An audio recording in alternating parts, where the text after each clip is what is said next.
El cerebro adicto. ¿Qué efecto producen las drogas en mi cerebro? ¿Por qué se produce una adicción? Lo que entendemos por adicción a algo no es otra cosa que un aprendizaje con recompensa que se hace patológico y acaba arruinando el proyecto de vida de la persona afectada y generando problemas a los que le rodean. El consumo crónico de drogas, alcohol, tabaco, se apropian del circuito de recompensa, elaboran un condicionamiento y llegan a afectar no solo al funcionamiento, sino también a la estructura cerebral.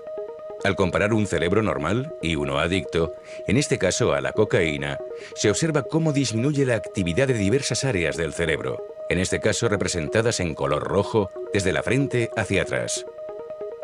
Ante una situación placentera, las neuronas del núcleo accumbens reciben dopamina, mientras la amígdala evalúa la recompensa prevista. La corteza prefrontal procesa la información, sopesa, compara opciones y decide libremente la respuesta, actuando finalmente de una manera u otra. Normalmente la dopamina no permanece en el espacio de la sinapsis entre las dos neuronas del núcleo accumbens. Las mismas neuronas que la liberan la recapturan al interior. Además, en esta región existen las interneuronas que descargan el neurotransmisor inhibidor GABA, que controla y dosifica la liberación de dopamina. Esto permite que nuestro cerebro mantenga un equilibrio y no estemos ni eufóricos ni apáticos sin motivo. Todas las drogas rompen el equilibrio de la dopamina, bien aumentando la concentración de dopamina en el espacio de la sinapsis o prolongando el tiempo que permanece antes de ser capturada. La cocaína, por ejemplo, bloquea el recaptador de dopamina, lo que hace que ésta permanezca más tiempo en el espacio entre sinapsis, prolongando el efecto placentero. La anfetamina, otro psicoestimulante, además de impedir que la dopamina sea recapturada, aumenta la cantidad de la que se libera de forma que la concentración aumenta muy rápidamente. Por otro lado, la nicotina estimula directamente las neuronas productoras de dopamina. En cambio, los opiáceos, el cannabis y la morfina impiden la liberación del inhibidor de dopamina GABA. En el caso del consumo de éxtasis, además, se destruyen literalmente las neuronas al romperse en trozos llamados cuerpos apoptóticos. El consumo crónico de cocaína, alcohol u opiáceos disminuyen además los receptores de la dopamina, que permanecen en niveles bajos incluso después de un año de dejar el consumo. De ahí que disminuyan paulatinamente los efectos placenteros de la droga y se cree la necesidad de una mayor cantidad para conseguir el mismo efecto. Se explica así la compulsividad asociada al síndrome de la abstinencia. La adicción no se desarrolla tras un primer consumo, sino que es un largo proceso de consolidación de un aprendizaje. Memorizar es aumentar la intensidad de las conexiones entre neuronas, las sinapsis. Cuando una neurona recibe información, libera el neurotransmisor glutamato y receptores de la otra neurona expulsan los iones magnesio, permitiendo la entrada de iones calcio al interior de la neurona. Estos iones desencadenan una cascada de reacciones que fortalecen la conexión entre ambas. Con el consumo crónico de la droga se modifica el proceso, ya que el exceso de estimulación producido por la dopamina aumenta los receptores del glutamato. Esto hace que la internalización del calcio sea muy intensa y se establezca el recuerdo a largo plazo.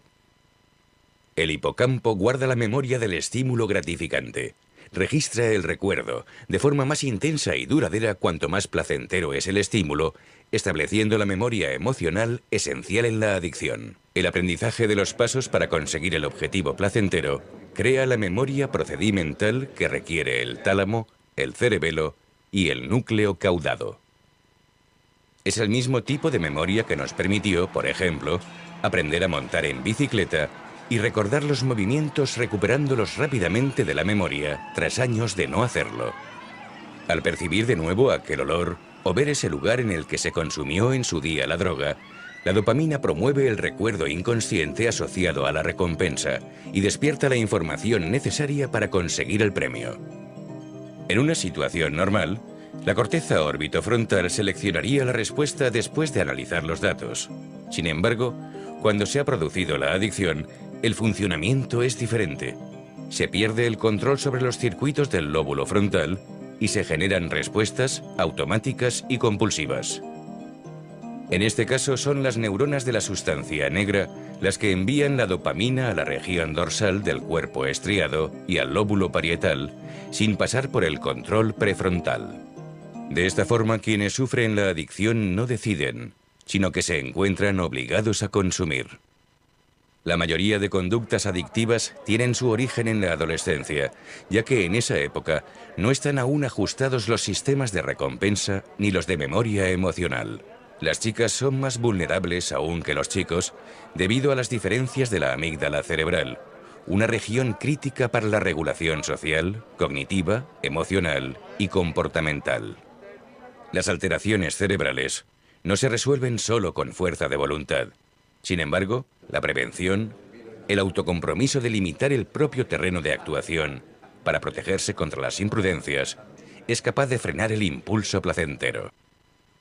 Una asignatura optativa denominada Felicidad, dirigida por Ernst Fritz Schubert en el Instituto Willy Hellpack de Heidelberg, pone de manifiesto que el gusto por vivir y el desarrollo de la personalidad se pueden enseñar. Con sentido de la vida, que permite analizar los problemas y dominarlos, se puede experimentar el estrés en forma positiva, como estímulo para vivir y convivir. Los alumnos de Felicidad reconocen haber dejado de fumar compulsivamente o consumir hachís. El convencimiento de tener el destino de uno mismo en las propias manos, superar una crisis y no estar solo, suponen una buena prevención para no caer en la destructiva red de las dependencias y adicciones. Si no cesamos de comer, beber y practicar el sexo, es porque estas actividades activan determinadas vías del cerebro relacionadas con el placer, las llamadas vías de recompensa.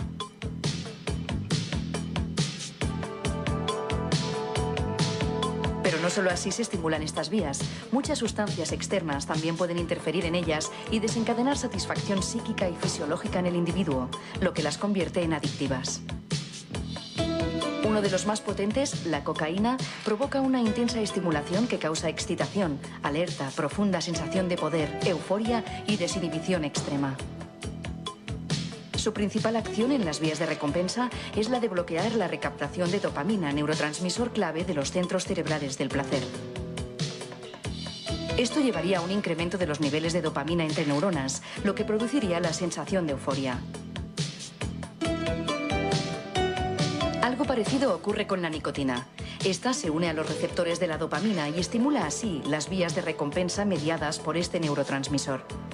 De ahí la sensación de placer que inunda al fumador tras unas caladas.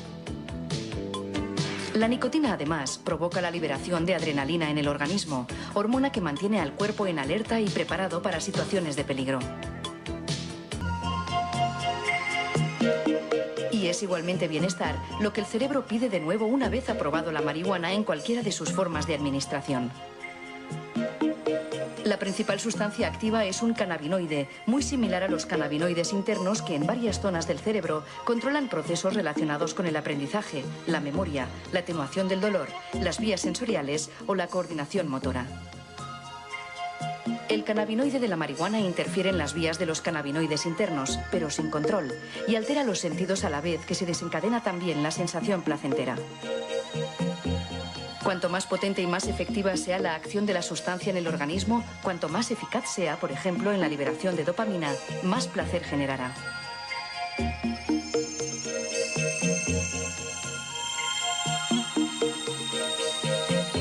El placer producido crea en el futuro unas expectativas muy sugerentes que el cerebro busca repetir. Además, el organismo se adapta fisiológicamente a la sustancia externa y la ausencia de administración provoca graves efectos fisiológicos, a veces difíciles de soportar. De ahí la dificultad de abandonar un consumo que afecta a circuitos neuronales y a la fisiología básica del cuerpo, jugando con los centros del placer y del dolor.